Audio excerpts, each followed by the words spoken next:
একেবারেই অন্যরকম একটি রান্না তোমাদের সাথে আজকে শেয়ার করছি। কচু দিয়ে শুটকি মাছের ঝাল। আমি এখানে গাঁটি কচু নিয়েছি, চাইলে অন্য কোনো কচু নেওয়া যাবে।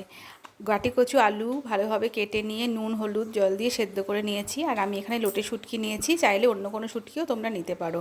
শুটকি মাছগুলোকে ভালোভাবে পরিষ্কার করে কেটে গরম জলে ভিজিয়ে রেখে ভালোভাবে বারবার জল পাল্টে ধুয়ে নিতে হবে, যাতে বালি না থাকে।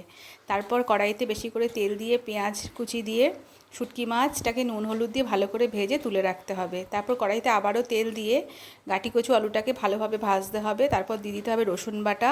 খানিকক্ষণ ভেজে নিয়ে হলুদ গুঁড়ো, লঙ্কার গুঁড়ো, নুন, চিনি, অল্প জল দিয়ে ভালোভাবে কষাতে হবে। যখন ভালোভাবে কষে যাবে তখন মাছ দিয়ে আবারও একটুখানি কষিয়ে নিয়ে আবার খানিকটা জল দিয়ে কাঁচা লঙ্কা দিয়ে খানিকক্ষণ ঢাকা দিয়ে রাখতে হবে। ঢাকা খুলে ভালোভাবে জলটা শুকিয়ে গেলে নামিয়ে নিলেই তৈরি হয়ে যাবে এই কচু দিয়ে শুটকি মাছের ঝাল। অসাধারণ একটা রেসিপি, একবার বানিয়ে তোমরা খেয়ে দেখতে পারো।